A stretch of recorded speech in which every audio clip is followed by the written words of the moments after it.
வணக்கம். இன்றைய அரசியல் அரங்கம் நிகழ்விற்கு இந்திய நாடார்கள் பேரமைப்பின் நிறுவன தலைவர் மரியாதைக்குரிய சவுந்தரபாண்டிய நாடார் அவர்கள் வந்திருக்கிறார். ஐயா வணக்கம். ஐயா, நாடார்கள் அப்படின்ற சமூக பார்வையில் தமிழ்நாட்டில் அந்த சாதியினர் இருக்கிறீங்க, வெளி மாநிலங்களிலும் கொஞ்சம் பெறீங்க. ஆனால் இந்திய நாடார்கள் பேரமைப்புன்னு நீங்கள் ஏன் அந்த பெயரை வைக்கணும்னு தோணும்? நாடார்கள் அப்படின்னாவே பொதுவாகவே தென் மாவட்டத்தில் தான் நாடார்கள் அதிகமாக இருப்போம். இப்போ திருநெல்வேலி, தூத்துக்குடி இந்த பக்கம் தான் இருப்போம். அங்கேருந்து இடம்பெயர்ந்து வந்தவர்கள் தான் நாடார்கள். இன்றைக்கி நாங்கள் சென்னையில் இருக்கிறோம் அப்படின்னா எங்கள் அப்பா காலத்தில் அங்கேருந்து தொழில் ரீதியாக இங்கே சென்னையில் வந்து எங்கள் அப்பா தொழில் பண்ணி அதுக்கப்புறம் நாங்கள் இங்கே செட்டில் ஆகிருக்கோம். அதே போல் வந்து மதுரைக்கு வந்திருப்பாங்க, கோயம்புத்தூருக்கு வந்திருப்பாங்க, பாம்பேக்கு வந்திருப்பாங்க. எல்லா ஊர்லேயுமே நாடார் பறந்து பிரிந்து இருக்கிறாங்க. எல்லா ஊருக்குமே தொழில் ரீதியாக போனவங்க அங்கே தொழிலை கொஞ்சம் ஹார்ட் ஒர்க் பண்ணுறதுனால எங்களால் ஜெயிக்க முடியுது. ஜெயிக்கும் போது அந்த இடத்துல நாங்கள் தக்க வச்சு தமிழ்நாட்டையும் தாண்டி மற்ற மாநிலங்களும் நீங்கள் இந்தியான்ற ஒரு பெயருக்குள்ளே வர்றதுனால மற்ற மாநிலங்கள்லையும் இருக்கிறாங்க. அவங்களுக்காக நீங்கள் எல்லாம் என்ன செய்கிறீங்க? அவங்களுக்கு உதவிகள் பண்ணுறீங்களா? இல்லை, எங்களோட அமைப்பு ஆரம்பித்து 3 வருஷம் ஆயிருக்கு. சரிங்க. இப்போ பாம்பேயில் மிகப்பெரிய பலத்தோடு நாங்கள் இருக்கிறோம். இந்திய நாடார்கள் பேரமைப்பு அப்படின்னா பாம்பேயில் வந்து மகாராஷ்டிரா மாநில நிர்வாகம் எங்களுக்கு இருக்குது. அதே போல் பாம்பேக்கு தனியாக நிர்வாகம் இருக்குது. இது மாதிரி ஒவ்வொரு ஊருக்கும் தனித்தனியாக நிர்வாகங்கள் போட்டிருக்கோம். அங்கே குறைந்தபட்சம் ஒரு 1000-1500 பேர் எங்கள் நிர்வாகிகளாக இருக்கக்கூடிய அளவிற்கு பாம்பேயில் மிகப்பெரிய வளர்ச்சி. நிர்வாகிகளே 1500 பேருக்கு மேலே இருக்காங்க. எல்லா இடத்துலையும் எல்லா ஊருக்குமே நிர்வாகம் போட்டிருக்கோம். நல்லா இருக்குது. பெருந்தலைவர் காமராஜரோட விழா தொடர்ந்து நாங்கள் பண்ணிக்கிட்டு இருக்கோம். பாம்பேயில் எல்லா நாடார்களோட நல்ல நட்புறவோடு நாங்கள் இருக்கோம். இப்போ உங்கள் செயல்பாடுகள் வந்து மரியாதைக்குரிய காமராஜ் அவர்களுடைய பிறந்த நாள், நினைவு நாள், இதை விழா எடுக்கிறது மட்டும்தானா, இல்லை வேறு ஏதாவது உங்களுடைய மக்களுக்கான செயல்பாடுகளில் நீங்கள் ஈடுபடுறீங்க? இல்லை, எங்களை பொறுத்த வரைக்கும் நாடார் சமுதாயத்தை பொறுத்த வரைக்கும் இன்றைக்கி வந்து மறைக்கப்பட்ட சமுதாயம் இன்றைக்கி இருக்குது. அதாவது எங்களை பொறுத்த வரைக்கும் இன்றைக்கி அரசியல் வரலாறு அப்படின்னு நீங்கள் எடுத்து பார்த்தீங்கன்னா பெருந்தலைவர் காமராஜர் மட்டும்தான் நமக்கு வெளியில் தெரிகிறார் நாடாரில். வேறு யாரும் இன்றைக்கி தெரில. இன்றைக்கி WPA சவுந்தரபாண்டிய நாடார் இருக்கார். அவர் எவ்வளோ பெரிய சாதனை புரிந்தவர். 27 வருடம் தொடர்ந்து சட்டமன்ற உறுப்பினராக இருந்தவர். அப்படிப்பட்டவர் இன்றைக்கி வெளியில் தெரியல. அதனால் அவரை பற்றி வெளியில் தெரியணும். மாப்போ சிவஞானம் இருக்கார். இன்றைக்கி திருத்தணியை நமக்கு பெற்று தந்தவர் மாப்போ சிவஞானம். அவர் எங்களுடைய சமுதாயத்தை சேர்ந்தவர். மார்ஷல் நேசமணி இருக்காங்க, கன்னியாகுமரி எங்களுக்கு பெற்று தந்தவர் மார்ஷல் நேசமணி. அதே போல் நிறைய தலைவர்கள் மறைக்கப்பட்டது. இன்றைக்கி தமிழ்நாடுன்னு பேர் வர்றதுக்கு காரணமாக இருந்த சங்கரலிங்க நாடார் எங்களுடைய சமுதாயத்தை சேர்ந்தவர். அவர் 76 நாள் உண்ணா நோன்பு இருந்து அதில் தான் அவர் இறந்திருக்காரு. அப்படின்னா அந்த அளவுக்கு வரலாற்று சிறப்பு மிக்க. இன்றைக்கி வந்து திராவிட கட்சிகள் இருக்குன்னா திராவிட கட்சிகள் இன்றைக்கி அதிமுக, திமுக, திக இதுக்கெல்லாம் முந்திய ஆரம்ப காலகட்டத்தில் ஜஸ்டிஸ் கட்சி ஆரம்பிக்கும் போதே அதில் இருந்தவர்கள் நாடார் சமுதாயத்தினர் முக்கியஸ்தராக இருந்திருக்கிறாங்க. ஆதித்தனாரும் பெரும் பங்காற்றி. ஆதித்தனாரெலாம் மிகப்பெரிய பணி. அவர் சபாநாயகராக இருந்திருக்காரு. திராவிட முன்னேற்ற கழகம் வளர்கிறதுக்கு மிகப்பெரிய பலமாக இருந்திருக்காங்க. அப்படிப்பட்ட நிறையா இருக்காங்க. அதே போல் இப்போ நீங்கள் சொல்ல போனீங்கன்னா இப்போ சமீபத்தில் நம்ம அரங்கநாயகம் இருக்காங்க. அரங்கநாயகம் கல்வி அமைச்சராக இருந்தாங்க. கல்வி அமைச்சராக இருந்த காலகட்டத்தில் தான் 10th +2 நிலைப்பாடு வந்தது. அதுக்கப்புறம் என்ஜினியரிங் காலேஜ் வந்தது. ஆனால் இன்னைக்கு காலேஜ் அந்த டைம் அதிமுகவால் நிறைய காலேஜ் வச்ச அமைச்சர்கள்லாம் பார்த்துருக்கோம். ஆனால் தனக்குன்னு சொந்தமாக ஒரு காலேஜ் கூட வச்சிக்காத ஒரு மனிதர் இன்னைக்கு அரங்கநாயகம். அப்படிப்பட்ட எளிமையான மனிதர்கள் இருக்கக்கூடிய இந்த சமுதாயம் அவர் அதே போல் இன்றைக்கி மறைக்கப்பட்டது அப்படின்னு பார்த்தீங்கன்னா இன்றைக்கி பார்த்தீங்கன்னா உதாரணத்துக்கு ஐயா வைகுண்டர் நாடார் சமுதாயத்தில் பிறந்தவர். இன்றைக்கு வாய்ப்புட்டு வேலுச்சாமி நாடார். அவரெல்லாம் இன்றைக்கி மிகப்பெரிய ஒரு தைரியசாலி, மக்களுக்காக குரல் கொடுத்தவர் அவர். அதே போல் இந்த பக்கம் பார்த்தீங்கன்னா சுதந்திர போராட்ட தியாகி நம்ம சேலம் பக்கத்தில் போட்டிங்கன்னா வந்து என்னைக்கு தூக்கில் போட்டு தான் அவரை இது பண்ணியிருக்காங்க. ஆனால் அவரை போட்டு வர்றது தமிழ்நாட்டில் யாருக்குமே தெரியாது. கொங்கு குணால் நாடாருடைய பிறந்த நாளோ நினைவு நாளோ கொங்கு பெல்ட்டில் மட்டும்தான் இருந்தது. அது தமிழகத்தில் முதல் சென்னை வரைக்கும் கொண்டு வந்து அவருடைய பிறந்த நாள் நினைவு நாள் எல்லாம் கொண்டு வந்துக்கிட்டு அரசுக்கு வந்து அவருக்கு ஒரு மணிமண்டபம் கட்டணும் அப்படின்ற கோரிக்கையெல்லாம் வச்சு செஞ்சுக்கிட்டு இருக்கிறது இந்திய நாடார்கள் பேரமைப்பு. இதே போல் மறைக்கப்பட்ட தலைவர் நிறைய பேர் இருக்காங்க. இன்றைக்கி அவர்களெல்லாம் வெளியில் கொண்டு வரணும். எங்களுடைய வரலாறு மிகப்பெரிய வரலாறு. அந்த வரலாறு மறைக்கப்பட்டுக்கிட்டு இருக்கு. மாண்புமிகு புரட்சித் தலைவர் அம்மா ஏற்கனவே சட்டமன்றத்தில் பதிய வச்சுருக்காங்க. நாடார் சமுதாயம் வந்து சேர சோழ பாண்டியர் வழியில் வந்த ஆண்ட சமுதாயம்னு அம்மா பதிய வச்சுருக்காங்க. அப்படிப்பட்ட ஒரு சமுதாயம் இன்றைக்கு அரசியல் அங்கீகாரம் மிக குறைவாக இருக்கிறது என்பது ஒரு வருத்தத்தை அளிக்கக்கூடிய விஷயம். இன்றைக்கி பொதுவாக அரசியலில், தமிழக அரசியலில் வந்து நாடார்கள், முக்குளத்தோர் இவங்க தான் அதிகமான உறுப்பினர்களை கொண்டு இயங்குகிறார்கள் என்ற ஒரு பொது கருத்து இருக்குது. அப்போ நீங்கள் வந்து அரசியலில் அவ்வளோ அங்கீகாரம் இல்லைன்னு எப்படி சொல்கிறீங்க? இல்லை, அரசியல் அங்கீகாரம் இருக்குன்னா இன்றைக்கி நாடாரை பொறுத்த வரைக்கும் இன்றைக்கி தமிழகத்தில் 13% நாங்கள் இருக்கிறோம். 13%னா 234 சட்டமன்ற தொகுதிக்கு 30 எம்எல்ஏ இருக்கணும். நாங்கள் இன்றைக்கி 15 எம்எல்ஏ தான் இருக்கோம். அப்புறம் எப்படி அங்கீகாரம் இருக்குது? இன்னைக்கு இதே வன்னியர் சமுதாயம் இருக்குது. அந்த வன்னியர் சமுதாயம் என்ன பண்ணுறாங்க, திமுகவில் வன்னியருக்குன்னு தனியாக சீட்டு கொடுக்குறாங்க, அதிமுகவில் கொடுக்குறாங்க, பிஜேபியில் கொடுக்குறாங்க, காங்கிரஸில் கொடுக்குறாங்க. இவங்க தனியாக வன்னியர் கட்சின்னு ஒன்று வச்சு பாட்டாளி மக்கள் கட்சின்னு வச்சுட்டு எங்களுக்கு இவ்வளோ கொடுங்கன்னு சொல்லி அது ஒரு பக்கம் பேசி வாங்கிடுறாங்க. லாஸ்ட்டாக ஜெயிச்சதுக்கு அப்புறம் பார்த்தா அவங்களுடைய சதவீதத்தை விட அதிகமான சட்டமன்ற உறுப்பினர் இருக்காங்க. அந்த மாதிரி எங்ககிட்ட யாரும் இல்லை. என்ன காரணம், நாங்கள் ஒற்றுமையாக இல்லை, எங்ககிட்டயும் குறை இருக்கு. ஒரு கட்சி இல்லை, நாடாருக்குன்னு கட்சி இருக்கு. நாடாருக்குன்னு இந்த பக்கம் பார்த்தீங்கன்னா என்ஆர் தனபாலன் அவங்க பெருந்தலைவர் மக்கள் கட்சின்னு வச்சிருக்காங்க.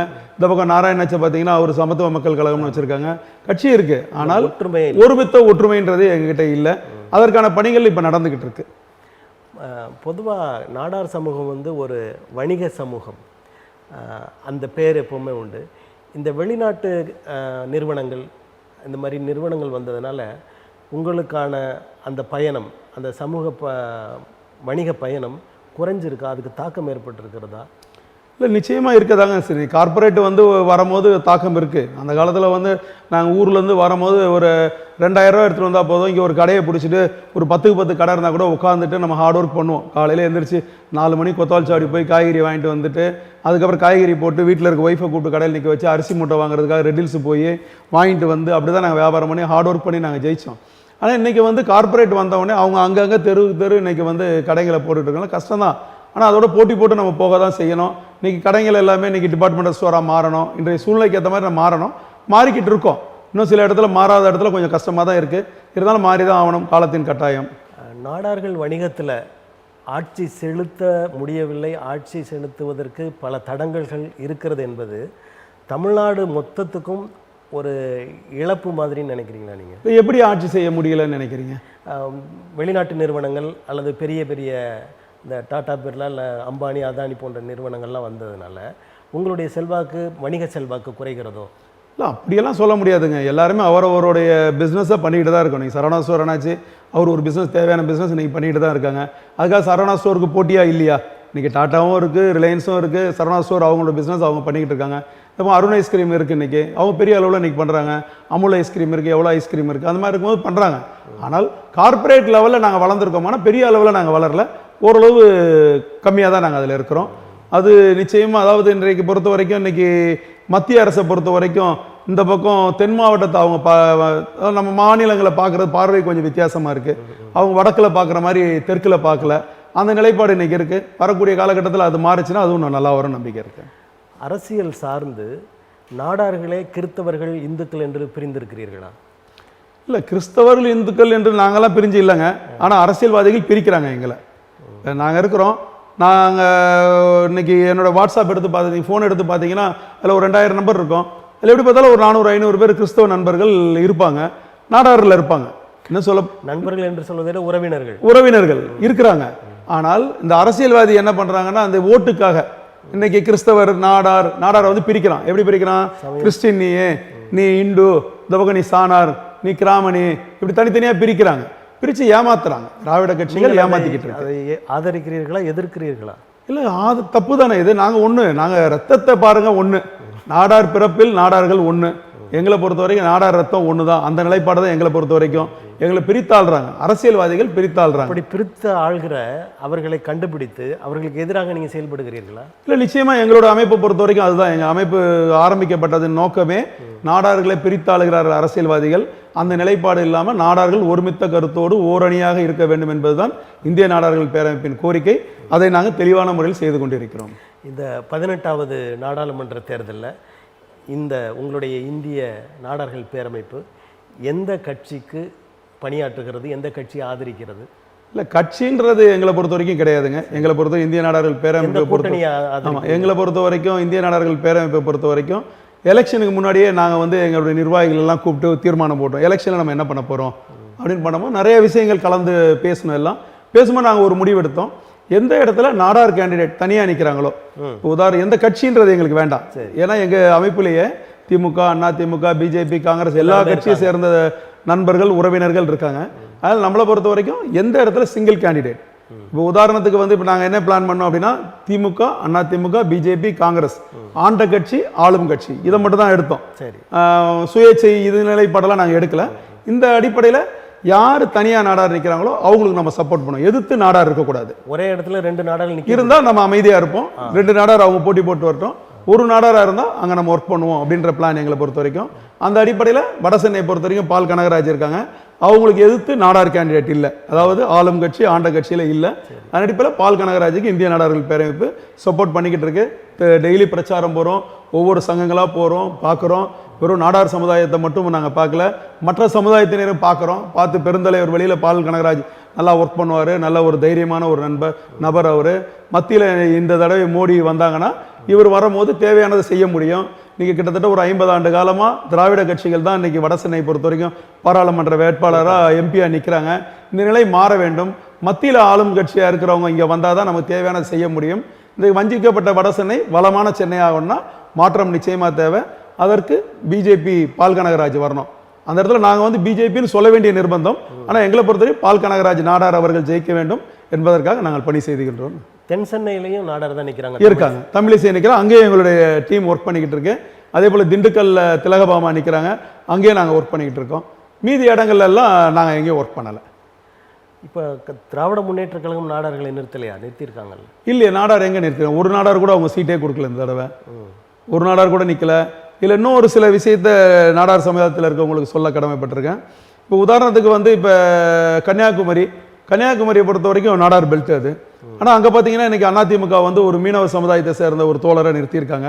அது உண்மையாகவே ரொம்ப பக்க செயல். ஏன்னா எங்களுடைய இடத்துல நீங்கள் வந்து நாடார் இல்லாமல் ஜெயிச்சிட முடியும் அப்படின்ற ஒரு மனநிலையோடு அதிமுக அந்த நிலைப்பாடு எடுத்திருக்கிறது ரொம்ப வருத்தமான விஷயம். வரக்கூடிய காலகட்டத்தில் அதிமுக தன்னை திருத்திக்கணுன்றது இந்நேரத்தில் இந்திய நாடார்கள் பேரமைப்புடைய கோரிக்கையை நேரம் நாங்கள் வைக்கிறோம். அதே போல் திருநெல்வேலியை பொறுத்த வரைக்கும் அவங்க நயினார் நாகேந்திரன் நாங்கள் நிற்கிறாங்க, அது நாடார் பெல்ட்டு. அதில் வந்து தேவர் சமுதாயத்தை நிறுத்தியிருக்காங்க பிஜேபி பொறுத்த வரைக்கும். அதையும் நாங்கள் வன்மையாக கண்டிக்கிறோம். விருதுநகர் எங்களோட ரெகுலரான தொகுதி. இதில் விருதுநகரில் நாடார் யாருக்குமே சீட்டு கொடுக்கல, இதையும் நாங்கள் வன்மையாக கண்டிக்கிறோம். இதெல்லாம் இனிமேல் வரக்கூடிய காலகட்டத்தில், ஏன்னா நாங்கள் இதுவரைக்கும் கேள்வியே கேட்டதில்லை. இது வரைக்கும் நாங்கள் நாடார் சங்கங்கள்லாம் ஆதரவுன்னு சொல்லுவோம், வெறும் லெட்டர் மட்டும் கொடுப்போம். விருதுநகரை பொறுத்த வரைக்கும் சரத்குமாரோட துணைவியார் தானே நிற்கிறாங்க.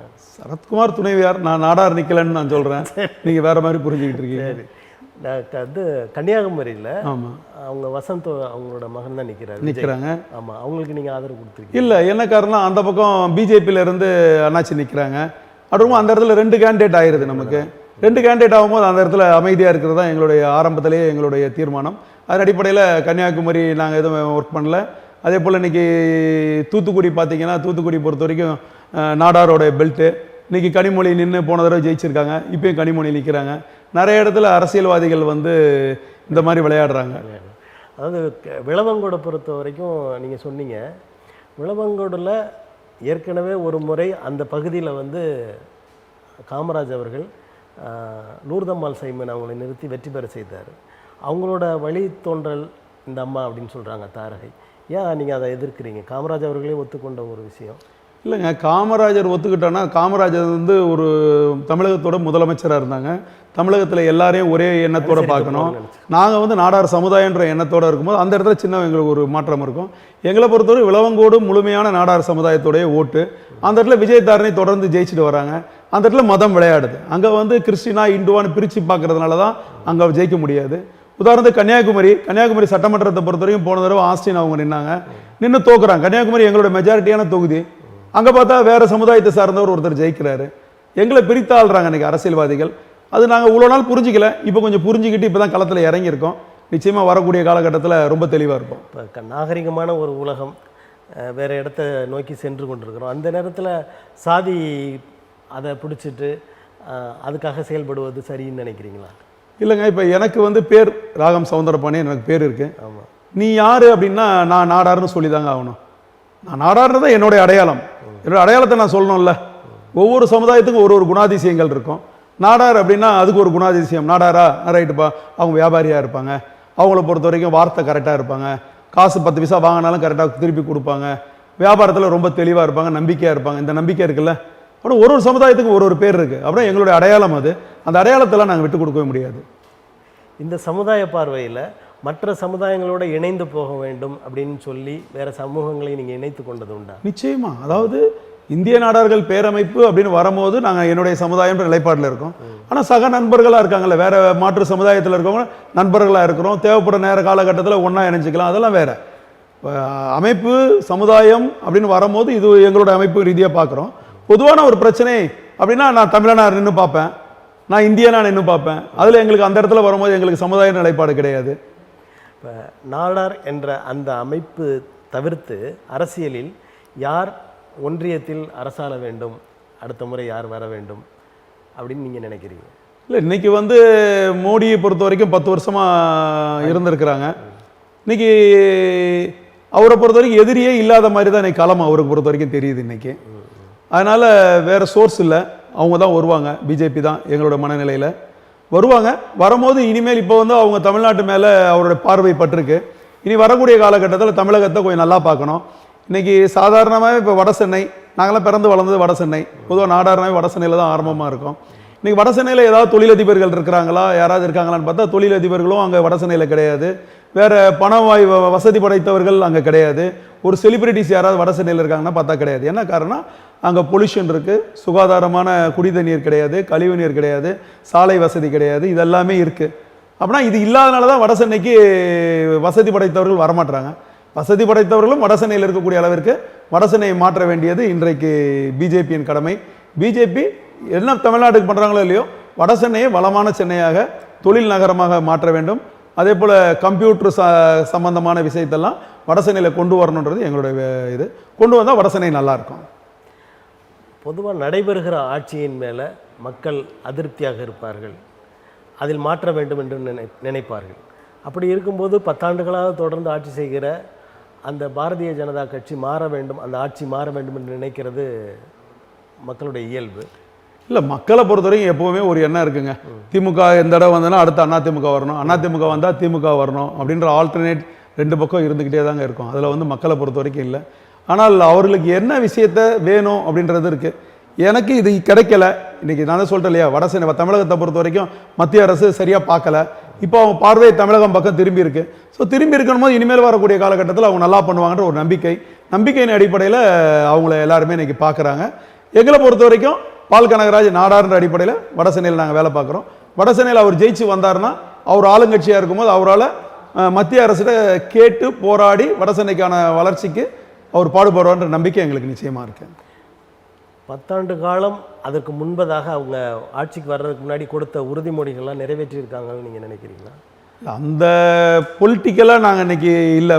இப்போ எப்படி நம்புறீங்க மறுபடியும் அவங்களால நமக்கு நன்மை கிடைக்கும் என்று நீங்கள் நம்புறீங்க இப்போ? இல்லையா? ஆமாம். ஆனால் அதற்கு முன்னாடி அவங்க சொன்னதெல்லாம் செஞ்சுருக்காங்களா? அப்படி பார்க்க போனால் திமுக என்னென்னலாம் பண்ணியிருக்கு, அதிமுக என்ன வாக்குறுதி கொடுத்துருக்காங்க, எதெல்லாம் பண்ணியிருக்காங்க நம்ம பார்த்தோன்னாவே ஒன்றுமே இல்லை. இன்றைக்கி யோசனை பண்ணி பாருங்கள், 50 ஆண்டு காலமாக திமுக கட்சி ஆரம்பித்ததுலேருந்து வட சென்னையில் எம்பி இருந்திருக்கிறாங்க. போன ஒரு தடவை மட்டும்தான் அதிமுக மாறி வந்திருக்கு. ஆனால் இன்றைக்கும் கலாநிதி வீராசாமி அவங்க இருக்கிறாங்க. இன்றைக்கும் அவங்க தான் வேட்பாளர். இன்றைக்கும் வந்து நான் வட சென்னையை நல்லா பண்ணிடுறேன் அப்படின்றாங்க. 50 வருஷம் பண்ணாததை இனிமேல் பண்ண முடியுமா? உங்களுக்கு பொதுவாக பார்த்தீங்கன்னா இந்திய நாட்டில் தமிழ்நாடு ஒரு முன்னேற்றத்தை நோக்கி தானே இருக்குது. மற்ற வடநாட்டு மக்கள் வந்து நிறைய பிழைக்கிறதுக்காக இங்கே வராங்க தமிழ்நாட்டு. நிச்சயமா. அப்போ திராவிட கட்சிகள் இந்த நாட்டை வளர்த்திருக்கிறதுன்னு தானே சொல்ல முடியும்? நிச்சயமா வளர்க்கலன்னு சொல்லவே இல்லையே. இது பாராளுமன்ற தேர்தல். பாராளுமன்ற தேர்தலில் இந்த முடிவு, சட்டமன்ற தேர்தல் வரட்டும், யார் வளர்த்துருக்காங்க, யார் தமிழ்நாட்டை வளமாக வச்சுருக்காங்க அப்படின்ற சிந்திப்போம். அதில் தவறு கிடையாது. இந்த தேர்தல் பொறுத்த வரைக்கும் பாராளுமன்றத்துக்கான தேர்தல். இப்போ நம்ம பாராளுமன்றத்தை பற்றி மட்டும் தான் பேசிகிட்டு இருக்கோம். அதன் அடிப்படையில் இப்போ என்னோட பதில், சென்னை தமிழ்நாடு நல்லா இருக்கா இல்லையான்றது சட்டமன்ற கேள்வி. 26 பேசலாம். 26 அதுக்கான பதில். ஏன்னா அன்னைக்கு வந்து அந்த இடத்துல வந்து பிஜேபி இருக்குமா அப்படின்றது கேள்விக்குறி தான். இன்றைக்கு பொறுத்த வரைக்கும் பிஜேபி தான் இன்றைக்கு களத்தில் இருக்காங்க. இந்த அடிப்படையில் பிஜேபி வந்தால் நல்லா இருக்குன்றது எங்களுடைய எண்ணம். நாடாளுமன்ற தேர்தலில் தமிழ்நாட்டில் எந்த கூட்டணி நிறைய இடங்களை வெற்றி கொள்வார்கள்? நிச்சயமாக திராவிட முன்னேற்ற கழகத்தோட கூட்டணி அதிக இடங்களை வருவாங்க. அதில் எந்த ஒரு மாற்று கருத்தும் இல்லை. இப்போ எதிர்காலங்களில் நீங்கள் தனியாக உங்களுடைய அமைப்புகள்லாம் ஒன்று சேர்ந்து ஒரு அரசியல் கட்சியை இதுதான் அப்படின்றத எல்லாருக்கும் காமிக்கிற அளவு உங்கள் சமுதாய மக்களுக்கு காட்டி அதன் மூலமாக அரசியல் அதிகாரத்திற்கு வருகிற ஏதாவது எண்ணங்கள் உங்களுக்கு உண்டா? நிச்சயமாக இருக்குது. எங்கள் அமைப்பு ஆரம்பிக்கும் போதே அரசியல் அங்கீகாரம் தேவைன்றதுக்காக தான் இந்த அமைப்பு ஆரம்பித்தோம். ஏன்னா நான் ஏற்கனவே அரசியலில் இருந்தேன். அரசியலில் எந்தெந்த இடத்துலலாம் நம்ம தோற்று போகணுன்றதை நம்ம பார்க்குறோம். எப்போவுமே வெற்றி பெற்றவர்களுக்கு இருக்கிற அனுபவத்தோட தோல்வி கண்டவர்களுக்கு அதிக அனுபவம் இருக்கும். அந்த அடிப்படையில் எனக்கு இருந்த அனுபவம் 15 ஆண்டு கால அரசியல் அனுபவம் எதனால் அப்படின்னு நம்ம சிந்திச்சு பார்க்குறோம். சிந்திச்சு பார்க்குற அடிப்படையில் தான் அமைப்பு ஆரம்பித்தோம். இந்த அமைப்பு ஆரம்பித்தோடனே நாங்கள் ஒரே ஒரு விஷயத்தை புரிஞ்சுக்கிட்டோம். இன்றைக்கு இந்த தமிழ்நாட்டில் நாடார் சங்கங்கள் நிறையா இருக்குது, தலைவர்கள் நிறையா இருக்கிறோம். அப்படின்னா இதுக்கு யாரை தலைவராக முதல்ல தேர்ந்தெடுக்கிறது, அது எங்களுக்குள்ள பிரச்சனைகள் இவ்வளோ வருஷம். ஆனால் எங்களை பொறுத்தவரை இப்போ நாங்கள் தெளிவாக ஒரே ஒரு விஷயத்தை சொல்கிறோம். தமிழகத்தில் மிகப்பெரிய நாடார் சங்கம்னா நாடார் மகாஜன சங்கம். நாடார் மகாஜன சங்கத்திற்கு யார் பொதுச் செயலாளராக வர்றார்களோ அவர்களை தலைமை ஏற்று சொல்ல வைத்து அவர்கள் வழியில் நாம் சென்றால் நிச்சயமாக அரசியல் அங்கீகாரம் கிடைக்கும். இதை நாம் செய்ய வேண்டும் என்பது எங்களோட குறிக்கோள். அதை நோக்கி எங்களுடைய பயணம் கொண்டு கொண்டு இருக்கிறது. இதற்கு எல்லா தலைவர்களும் ஒத்துழைப்பு கொடுப்பார்களா, இல்லை ஒருங்கிணைந்த தலைமை, நிறைய ஒருங்கிணைப்பாளர்களை கொண்டு ஒரு தலைமை கொண்டு வர்றது அந்த மாதிரி? இல்லை, இந்த விஷயத்தை நாங்கள் இப்போ தான் ஒரு 2 வருட காலமாக நாங்கள் பேசிகிட்டு இருக்கோம். ஏற்கனவே ஒரு கட்சி வச்சுருக்காங்க, அவங்க உடனே கட்சி கலைச்சிட்டு வந்து சேர்க்க முடியாது. அப்படின்னா நாளடைவில் தான் இது சரியாக வரும். ஏன்னா இன்னைக்கு நாடார் மகாஜன சங்கம் ஆரம்பிக்கப்பட்டது 110 வருடத்திற்கு முன்பு ஆரம்பிக்கப்பட்ட பொழுது அரசியல் அங்கீகாரம் வேணும் அப்படின்னு தான் ஆரம்பிச்சிக்குது. அன்னைக்கு இருக்கக்கூடிய அரசியல்வாதிகள் நீ யார், உன்னுடைய அடையாளம் என்னன்னு கேட்கும் போது தான் நாடார் மகாஜன சங்கம் உருவாக்கி என்னுடைய அடையாளம் இதுதான் ராவ் பகதூர் ரத்னசாமி நாடார் கொண்டு வந்தார். அதுக்கப்புறம் தான் WPS சவுந்தரபாண்டிய சட்டமன்றத்துக்கு போனாங்க. அந்த அடையாளம் காட்டப்பட்டது நாடார் மகாஜன சங்கத்தால். இன்றைக்கு அதே போல் ஒரு நிலை இன்னைக்கு இருக்குது. அரசியல் அங்கீகாரம் வேணும் அப்படின்னா நாடார் மகாஜன சங்கத்தோடைய பொதுச் செயலாளரை கையில் எடுக்கணும்.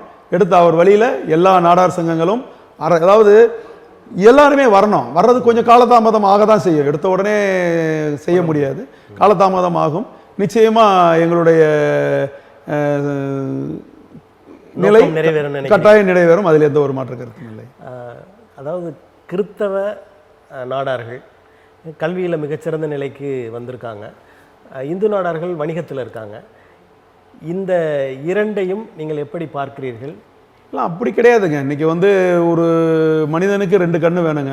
வியாபாரத்துலேயும் இருக்கணும், அதே போல் படித்து அரசு ஊழியரில் இருக்கணும். ஆனால் வியாபாரத்தில் வேணால் ஓரளவு நாங்கள் நல்லா வர்ற மாதிரி தெரியுது எனக்கு. மற்றபடி நம்ம அரசு ஊழியரோ வேறு ஏதோ என்ன இருக்குன்னு பார்த்தோன்னா மாற்று சமுதாயத்தை பார்க்கும்போது நாங்கள் ரொம்ப கம்மியாக தான் இன்றைக்கி இருக்கிறோம். இன்றைக்கி அதனால தான் நாங்கள் முதல்ல இப்போ கேட்குறது இடஒதுக்கீடு எங்களுக்கு தேவைன்னு நாங்கள் கேட்குறோம். இடஒதுக்கீடு எங்களுக்கு கொடுக்கணும். இன்றைக்கி நாங்கள் 13% இருக்கோம். இடஒதுக்கீடு கவர்மெண்ட் இன்றைக்கி இடஒதுக்கீடு எங்களுக்கு கொடுத்து நீங்கள் ஜனத்தொகை கணக்கு எடுத்து ஜாதி வாரி கணக்கு எடுத்துக்கணும். எடுத்து நீங்கள் அதை பண்ணினீங்க அப்படின்னீங்கன்னா எங்களுக்கு இதான அங்கீகாரம் கிடைக்கும். இன்னும் அந்த அங்கீகாரம் முழுமையாக கிடைக்கல, கிடைச்சிருக்கு. இன்னும் நிறைய எங்களுக்கு கிடைக்கும்னு நினைக்கிறோம். நாங்கள் எதிர்பார்த்துக்கிட்டு இருக்கோம். அதை நீங்கள் இந்த இடஒதுக்கீடுலாம் கேட்குறீங்க. ஆனால் இடஒதுக்கீட்டுக்கு மூல காரணமாக இருக்கிற மக்கள் தொகை கணக்கெடுப்பையே நீங்கள் ஆதரிக்கிற அந்த கூட்டணி செய்யலையே. எந்த கூட்டணியை சொல்கிறீங்க? நீங்கள் பால் கனகராஜ் இல்லை, ஒரே ஒரு விஷயம் நீங்கள் இதில் பார்க்கணும். இப்போ பால் கனகராஜ் இருக்கக்கூடிய செயல்பட்டு, அதாவது பால் கனகராஜ் இருக்கக்கூடிய பாரதிய ஜனதா கட்சியை பற்றி நீங்கள் பேசுகிறீங்க. நான் சொல்கிறது என்னென்னா, இது பாராளுமன்ற தேர்தல். இந்த தேர்தலை நாடார் என்ற அடிப்படையில் பால் கனகராஜை நாங்கள் சப்போர்ட் பண்ணுறோம். பால் கனகராஜ் வெற்றி பெற்றால் அவர்கிட்ட சொல்லி அதை அங்கே செயல்படுத்த முடியுமான்னு கேட்குறேன். இல்லை, நீங்கள் யோசனை பண்ணுங்க. ஏற்கனவே கோர்ட்டு தீர்ப்பு இருக்கு. இன்னைக்கு தமிழகத்தின் முதலமைச்சர் அந்த ஜாதிவாரி கணக்கெடுப்பை எடுக்க முடியாதா? வேற மாநிலத்தில் பண்ணாமல் இருந்திருக்காங்களா? அது ஒரு கணக்கெடுப்பு தான் பண்ண முடியும், சென்செக்ஸ்னு சொல்லி எடுக்க முடியாது. மக்கள் தொகை என்ன சொல்கிறேன், முதல்ல 1ஆம் நம்பர் எழுதினா தான் 2ஆம் நம்பர் எழுத முடியும், 3ஆம் நம்பர் எழுத முடியும். பீகாரில் பண்ண மாதிரி இங்கேயும் பீகாரில் பண்ண மாதிரி பண்ணலாமே. அதுக்கு மத்திய அரசு எதுக்கு தேவையில்லையே. அப்படின்னா தமிழக அரசு செய்ய வேண்டிய வேலை அது. தமிழக அரசு லேட் பண்ணிக்கிட்டு இருக்காங்க. காரணம் என்ன அப்படின்னா, அவங்கள பொறுத்தவரைக்கும் அந்த மாதிரி கணக்கீடு பண்ணினாங்க அப்படின்னா இருக்கக்கூடிய வேற மாநிலத்திலிருந்து வந்த அரசியல்வாதிகள், மந்திரிகள் இவங்க இருக்க முடியாது. அதனால் அவங்க சுயலாபத்துக்காக அதை காலம் தாழ்த்திக்கிட்டே போகிறாங்க. இப்போ நீங்கள் ஆதரிக்கிற உங்களது வேட்பாளர்கள், சமூக வேட்பாளர்கள் வெற்றி பெறுவார்கள் என்ற நம்பிக்கை உங்களுக்கு இருக்கிறதா? நிச்சயமாக இருக்குங்க. எல்லாருமே ஒரு எதிர்பார்ப்போடு தான் ஒரு பணி செய்கிறோம். வெற்றி அடைவோன்ற நம்பிக்கையில் தான் செய்கிறோம். அந்த நம்பிக்கையோடு எங்களுடைய பணி இருக்கும். நிச்சயமாக அந்த பணி செய்வது தான் கடமை. அதாவது கடமை செய் பலனை எதிர்பார்க்காதே. நாங்கள் அந்த அடிப்படையில் எங்களுடைய கடமையை நாங்கள் செய்கிறோம். நிச்சயமாக நல்ல பலன் எங்களுக்கு கிடைக்கும் நம்பிக்கை எங்களுக்கு இருக்குது. உங்கள் நம்பிக்கை வெல்லட்டும். இந்த நாளில் உங்களது மகத்தான நேரத்தை தமிழன் தொலைக்காட்சிக்கு தந்தமைக்காக உங்களுக்கு எங்கள் நெஞ்சார்ந்த நன்றி தெரிவித்துக் கொள்கிறேன். ரொம்ப நன்றி. தமிழன் தொலைக்காட்சிக்கும் இந்திய நாடார்கள் பேரமைப்பின் சார்பாக நன்றி தெரிவித்துக் கொள்கிறேன். நன்றி, வணக்கம். இன்றைய ஆளுமையை நாம் கண்டோம். அவர் தந்த உறுதிமொழிகள், அவர் சமுதாயத்திற்கு செயலாற்றி வருகிற செயல்பாடுகள் எல்லாம் அறிந்தோம். அடுத்த ஒரு நிகழ்வில் வேறொரு ஆளுமையுடன் உங்களை சந்திக்கிறோம். நன்றி, வணக்கம்.